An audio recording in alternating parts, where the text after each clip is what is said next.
Good evening, everyone. Thank you, Gregory, for introduction. Thank you all for being here today.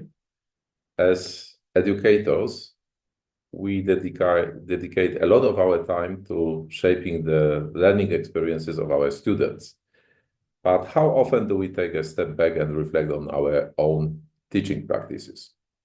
And today's meeting is all about that, self-reflection, as a tool to grow, improve, and ultimately to better student outcomes and to creating more effective learning environments. So let's begin this journey together with a big picture.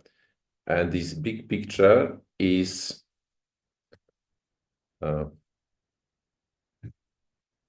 the project, which Gregory already mentioned. So we are in the middle, basically, of our Teachers Academy project, whose main purpose is to develop concepts for training and systemizing works of STEAME students across Europe. It might be hard to believe, but there is no such work done before us. So we pioneer some paths here. The project has many results, and among them, there is what we call STEAME Teacher Facilitators Competence Framework.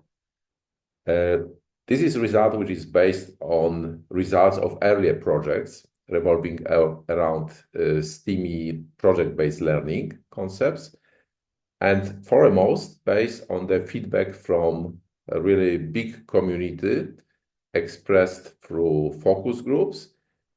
And based on this, the consortium prepared the competence framework. So this is the framework for training STEAM teachers, in short. And this framework is a pretty big document. We will not go through the document now together. I showed you the project webpage because this is the gate to all I will be talking about today, and also to much more materials and insights on STEAME education.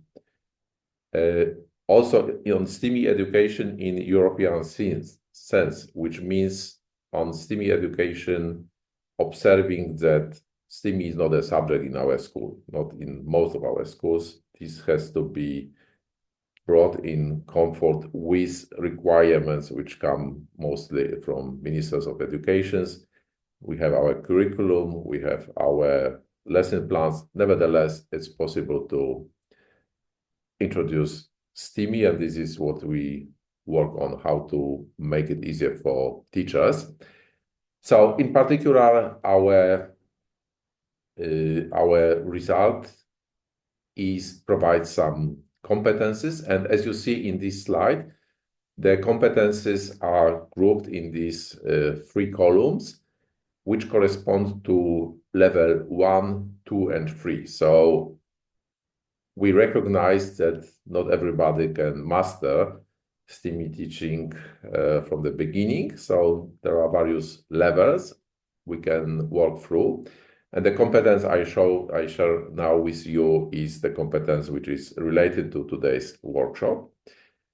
And we identify also learning outcomes. And as you see in this example, these outcomes are a little bit different for student teachers, so for people who are at universities and want to become teachers, and then for teachers who are already in school but want to make the professional development and maybe incorporate some STEAME ideas in their daily practice.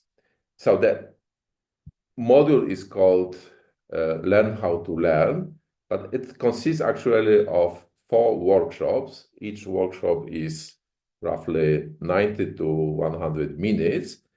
And I will report today on the first part of this module, which is reflective practice.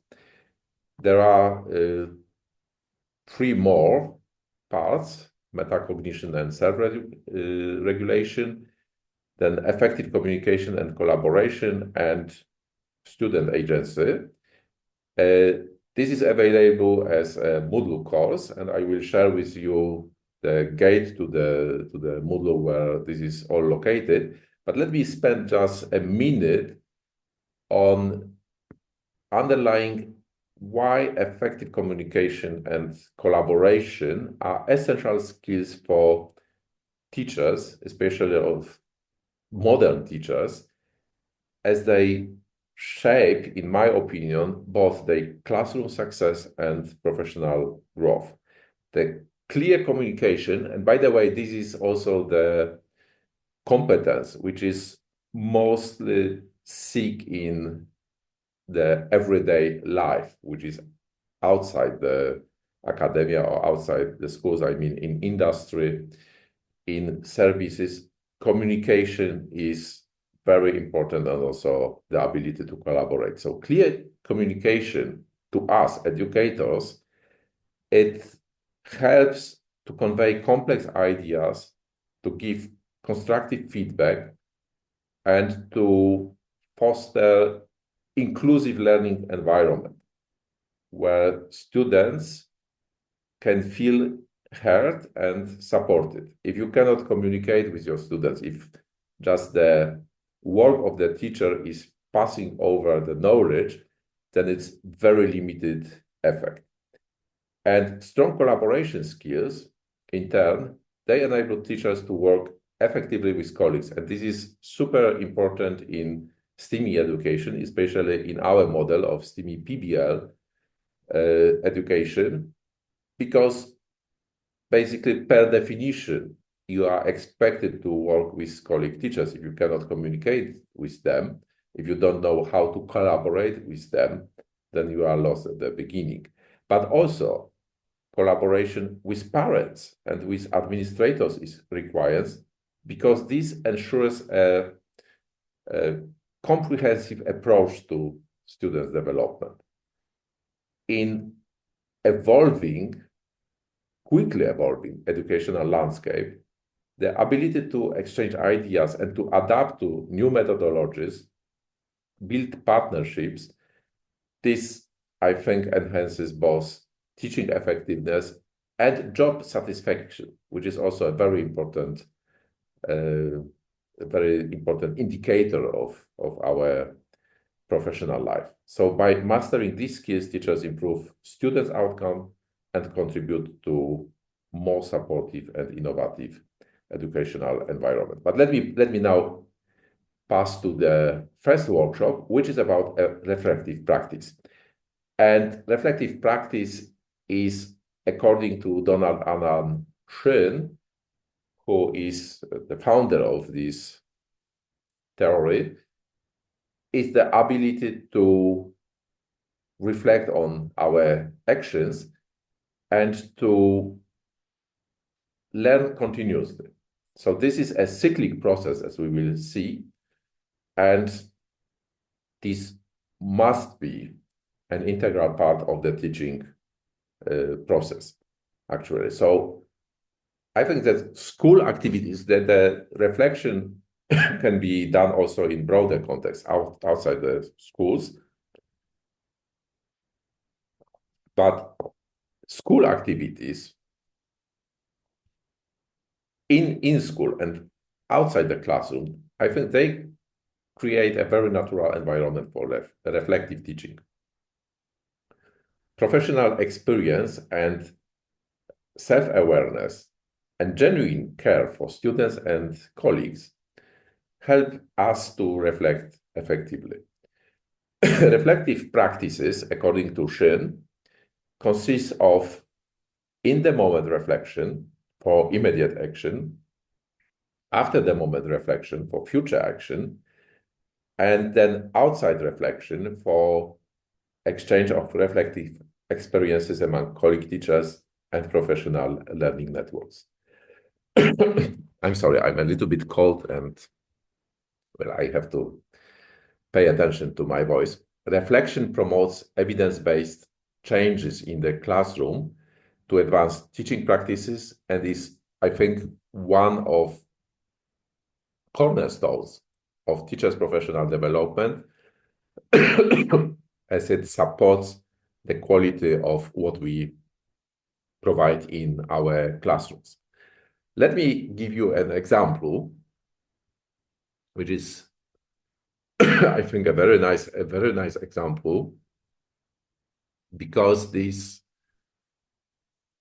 gives me possibility to introduce also another important concept of modern education. So let's hear for 90 seconds to Eric Mazur, the Harvard professor of experimental physics and also a passionate educator.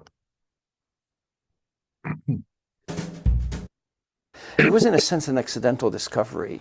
I remember at one point trying to explain to my students something that to me was completely trivial.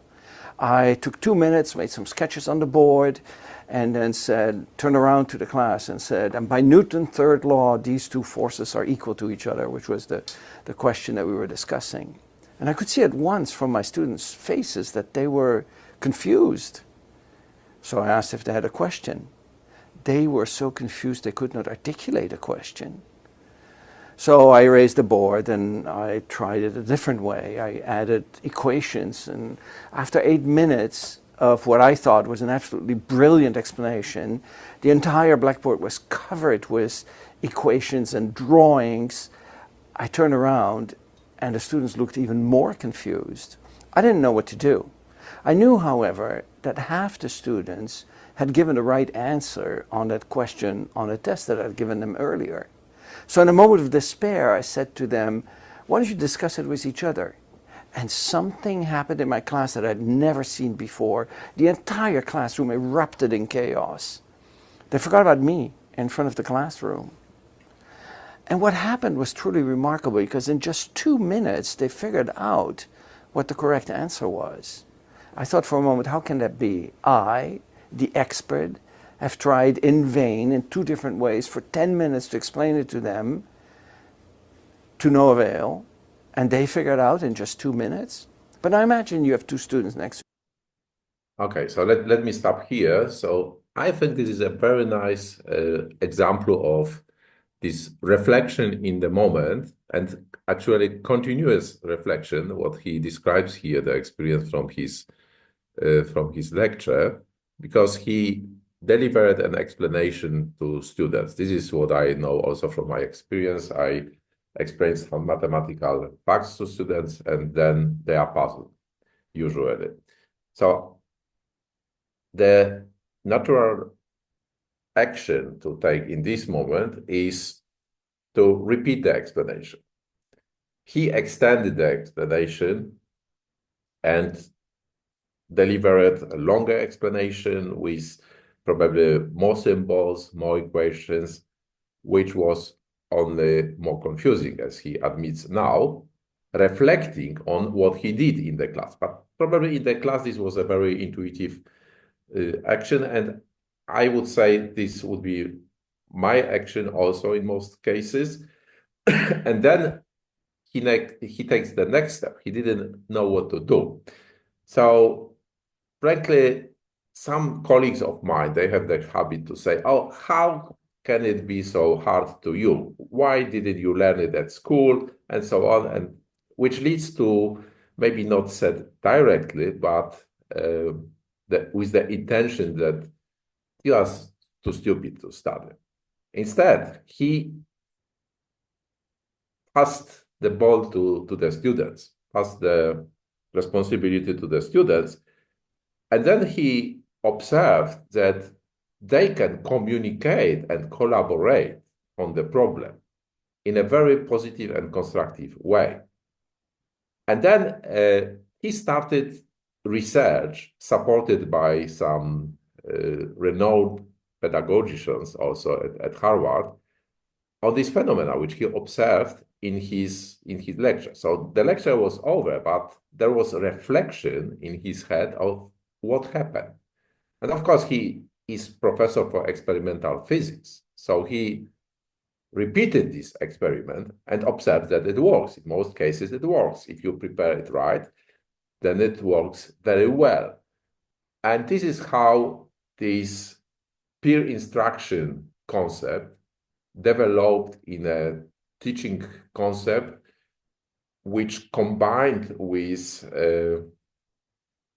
flipped classroom in a very sophisticated way, which uses modern technologies. Nowadays, it incorporates a lot AI, turned out to be very, very effective. So I think this is a very positive example of a teacher reflecting in the classroom on what happened now, how can I solve the problem at hand, but also reflecting after the classroom and trying to find a solution. Of course, not every challenge we encounter in the classroom will develop to a new teaching practices or teaching theories. Okay, so after Shin, the reflective practice is associated with the name of David Kolb. So he provides a descriptive model of the experiential learning. So experiential learning means that we learn only what we experience. And this concept was founded in his book published in 1984. Around the 1980, there was a professor of mathematics and also of mathematical education in our university, which at this time was called the Higher School for Education. Her name was Zofia Krygowska. Maybe among some older mathematical colleagues, it still sounds some bells. She introduced very similar concept of learning through doing. So her concept was that you can learn mathematics only doing mathematics, which in mathematics basically means you work on problems. You don't just read a definition, but you try to associate some imaginations to this, some meaning to this definition. You need to establish network, joining the new notion to the new notions you know, and then you try to apply the definition, also some lemmas and theorems surrounding the new notion to specific problems. If you can solve these problems, you can go on. If you cannot solve these problems, this means that maybe you memorized the meaning, but you still cannot go on because you don't know it really. So according to Kolb, the learning process is a circular process. And this is a very, very simple picture. I will present you a little bit more complicated one, but it describes the basics of this practice he introduced. You teach, you finish your lecture, then you self-assess. I will show you the tool we developed in the project as a help to self-assess for teachers. Then you consider why this self-assessment is like this, what you can improve, what you can do differently, how you can better communicate with students. Then you practice these improvements. Then you apply them in teaching. This can be in 1 year when you again have the same subject, or this can be some ideas which you can try out next day. And then it goes on. So you improve constantly.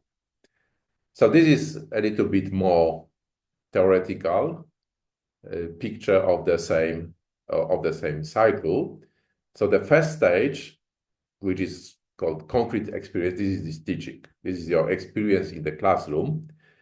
This moves to the second stage, to reflective observation, and then to the third stage, which is an abstract conceptualization. And in the fourth stage, there is active experimentation. So this is this practice I mentioned before, which again leads the learners and the teachers to the first stage. So in this concrete experience, the learners conceptualize the findings from reflection and modify or apply these concepts in similar action, in similar cases, which is this active experimentation. And results of this experience lead the learners to a new solution, approach, method, or knowledge, which become the next concrete experience. So the important point here, the crucial point, is that this is a cyclic process. And I mentioned these stages in this order, but actually in the circle, there is no beginning and no end. So you can start wherever you want. And especially if you are a teacher student, you don't have much experience from the classroom. So maybe your starting point, your entry point is abstract. There are some concepts, and then you must experience, make some experiments with these concepts. Then you go to the classroom and make specific lessons, and then you see what happens. These ideas of Kolb were deepened by Graham Gibb, who, by the way, his first degree was in mathematics. So you see, you have me as a mathematician speaking about these teaching theories. We saw Eric Mazur as physics professor, and now here we have a mathematician again. And he discussed the use of structured debriefing to facilitate the reflection involved in Kolb's experiential learning cycle. So he went deeper with the theory and divided actually the cycle into 6 stages. It's not so important if there are 4, 6, there are a lot of variations. If you go through the literature, there are some variations to this, but the process is always cyclic. This is important. This is the bottom line. It can be only 3 points if you like, but the important fact is that you come back to where you were before, and hopefully you come back on a bigger level. Okay, so you have these questions. First, the description, which should be neutral. So you just describe what happened. You don't put any judgments, you don't draw conclusions. You just simply describe in this setting. And then you try to recall what were the reactions and what were the feelings. And again, you don't analyze them deeply. You just put down the facts. And then you pass to the evaluation stage, where you make some value judgments. So what was good, what was bad about the experience? And then you pass to the analysis. So what sense can you make of the situations? And can you bring some ideas from outside the experience to help? You need to identify what was really going on. And if different people, so this is the stage where you can communicate with your colleague teachers, if different people have some similar experiences or different in important ways. Then you pass to the conclusion, and then you plan the action, and then you perform the action again. Okay, so there is these phases in reflection where I think the best way is to communicate with your fellows, to speak about the reflection. But this is also a very personal practice, and everybody needs to develop what is best for him or her. We have now only two genders, remember. So there is no universal solution which I will deliver in this lecture. There is illusion or delusion if somebody tells you that there is that it is possible to find a solution, but nevertheless, it's important to reflect, to develop this habit. We are running through days, and I think they are very useless if we don't even have time to reflect, if we don't have time to stop, to slow down, and to turn back, look at what happened, why this happened, why are we running somewhere, and spend a couple of minutes, maybe per day or even per week, to think about our motivations, think about our practices. Of course, I'm saying now about the reflection in general, but in teacher practice, and especially in STEAME teacher practice, these points brought up here, I think, essential to develop to really good teachers. So I will briefly show you the tool which we propose in this module as a reflection questionnaire. This can be, of course, modified. This can be adapted to various situations and so on. I will not go through these questions. Maybe later on, if you want that we reflect on this lecture now. But we divided this in basically 5 parts. So you saw the preparation and planning. So this is what we all do before we enter the class, and especially the student teachers, they do this. Then there is the lesson, the teaching experience itself. Then a very important part is the student engagement. And if we can reflect well on this part, because there are always these 2 actors in the process. So as Eric Mazur said, he delivered perfect, brilliant explanation to some physical phenomenon, but it was useless for his students because they didn't have a clue what he's talking about. And then we have to identify challenges and responses we encountered in the classroom. Of course, it can be that we teach the same subject for the 5th time, but we teach usually to different groups. And teaching is a social process. So it's very important to know and to be aware that people you speak to, they are not the same people which you spoke about the same subject a year ago. And they are even less similar to people who spoke about this subject 5 years ago or 10 years ago. So these challenges, they also evolve with the time. And that's why you cannot go to the top of this perfection mountain. There's always some space for improvement. And then there is this real reflection and improvement questions. And now let me briefly share with you the gate to the Moodle Cloud, where this class is you can run through this course at your own pace as you like. You can answer the questions. You can enroll yourself to the course.